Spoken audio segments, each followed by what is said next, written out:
Hi, I'm Tomek and I'm head of training at Neon Sprints. Our mission is to empower teams to create successful products faster. So today, I would like to talk to you about how to prepare yourself to run a successful design sprint. After running design sprints for more than 2 years now, we had our fair share of experiences. Some of them were, to be honest, not as smooth as we would have liked it to be.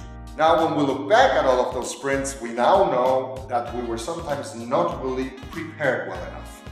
Sometimes simply because there was not enough time, some other times because we hoped that the process would simply take care of itself just because it worked the last time. So here is a list of our Neon secrets based on our own experiences of what you need to do and think about when you prepare a design sprint. First things first, you need to define your problem clearly.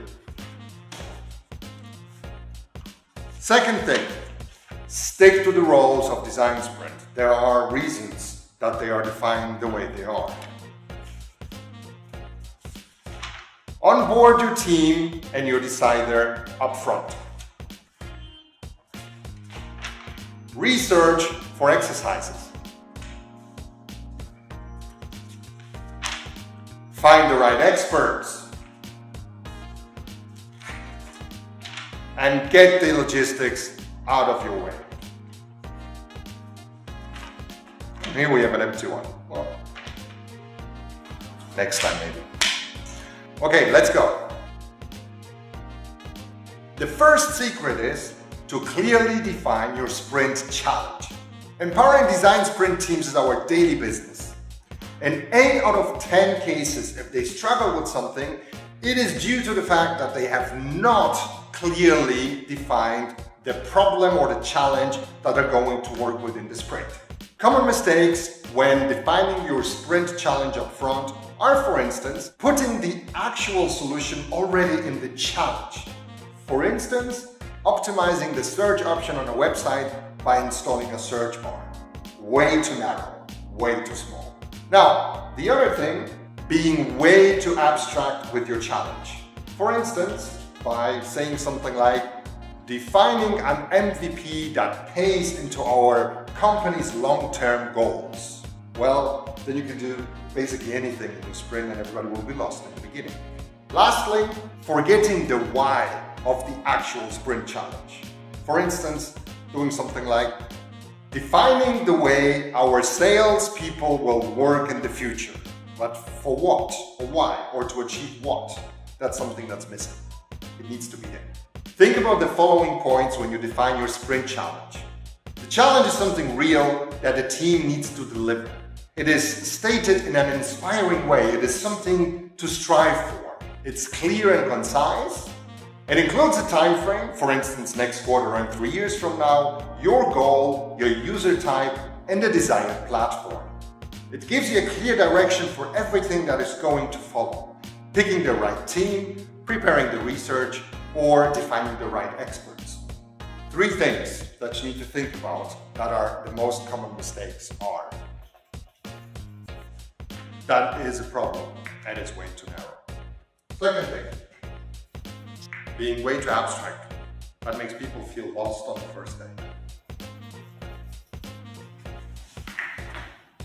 Simply stating we need to do something without giving the actual purpose or the reason for doing it. The second secret for preparing for a successful design sprint is to stick to the roles of design sprint. The magic of the sprint is that there are clearly defined rules and roles. You are either the sprint facilitator or the decider or a sprint team member. We've just worked with a team on a design sprint where we had a lot of friction in the beginning of the process.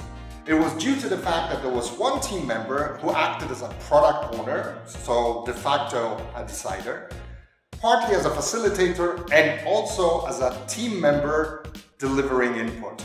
You can imagine how this would cause problems. Ideally, a design sprint facilitator is someone who has no personal stakes in the actual topic of the design sprint. This way they can act neutrally.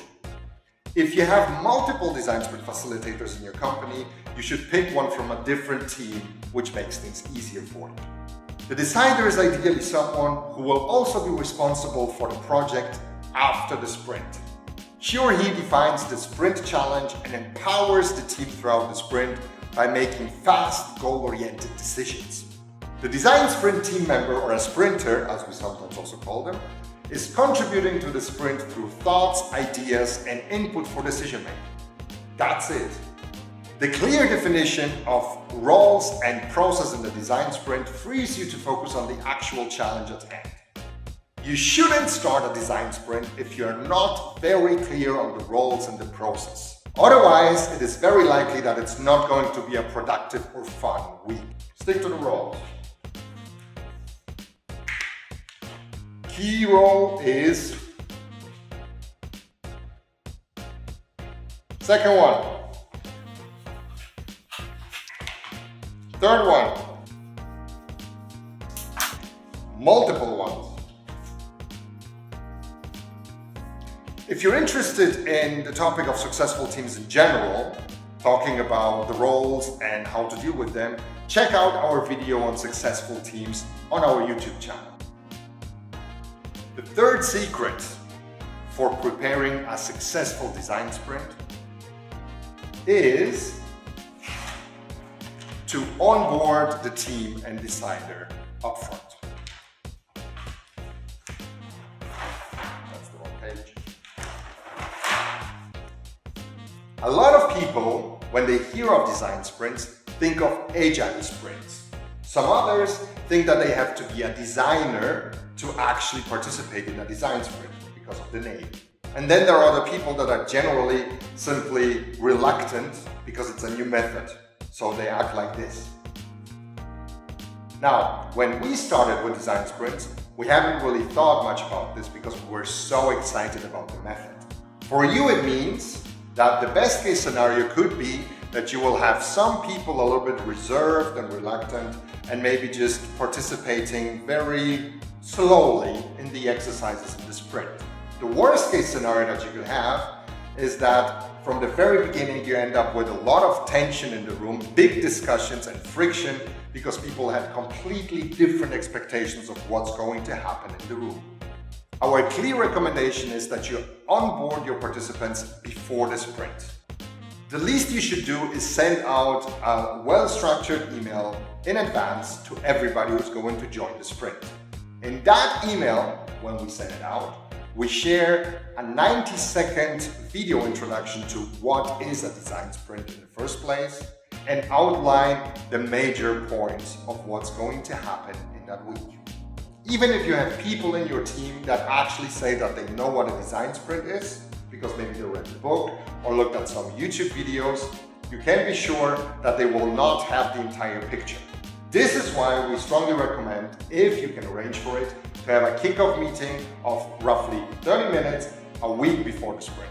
In the meeting, you can clearly outline how the design sprint week will look like and manage expectations of the team. And in case you've watched our Successful Teams video, you will know this already. We strongly recommend to have a separate short meeting with your decider. Having to make numerous decisions in front of the team and being watched by everybody all the time while doing that can cause stress even for the most experienced manager.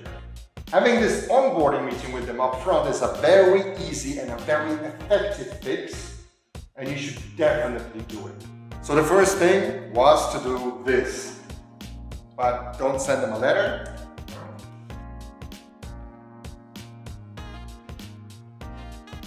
Next,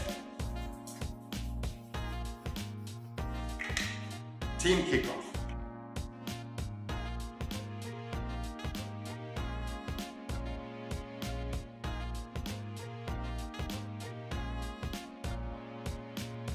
As we run more design sprints, we've discovered that those sprints run much more smoothly if we actually invested some time up front and did some research for the exercises that we did throughout the week. First thing, you need to get some user target group data related to your challenge.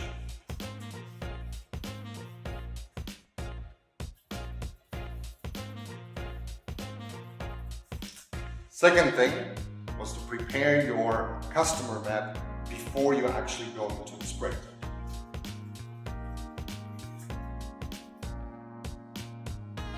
The third thing was to prepare outside of the box lightning demos.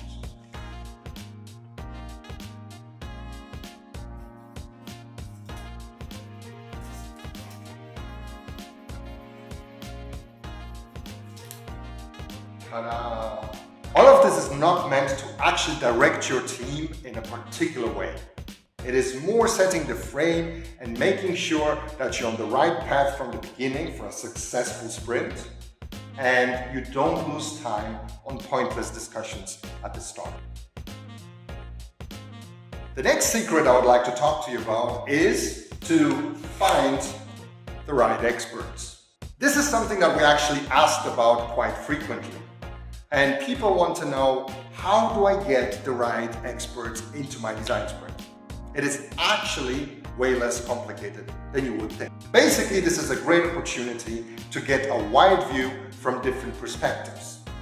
Ideally, you include also critical voices, because this is a way to win them over later by providing them a forum that they are heard on. Think of following groups of people.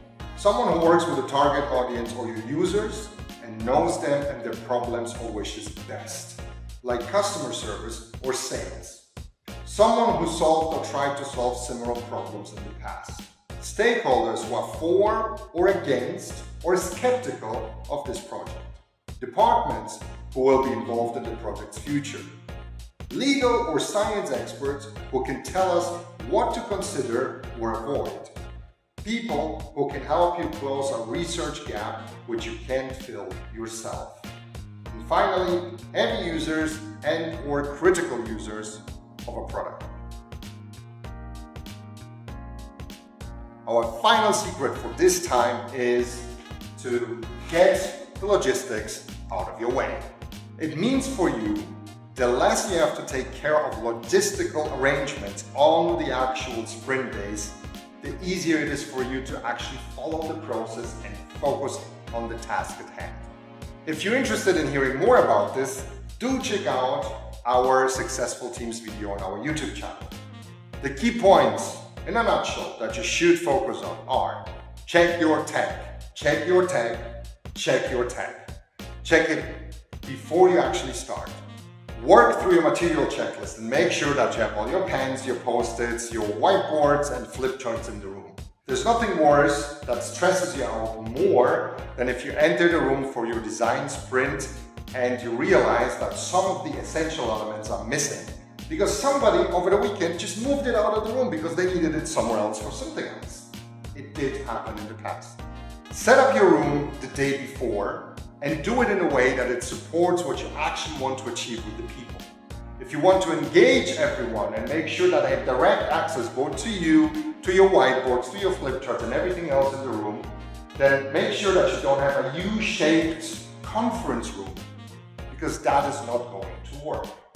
Lastly, it is extremely important to make sure that you keep your team fed. So make sure that you have healthy snacks, some brain food, and you arrange all the lunches and coffee breaks up front. No food, no fight. This was a quick rundown through the most important secrets in order to prepare to run a successful design sprint. What were the major points? Firstly, we said, define your problem clearly. Secondly, stick to the roles of design sprint. Onboard your team and decider. Destroy the flip chart. Research for exercises. And get the logistics out of the way. If you liked the video and would like to see more, then subscribe to our YouTube channel if you haven't done so yet, and join our Product Masterminds group on Facebook. That is it. That's all you need to prepare for a successful sprint. So, sprint away.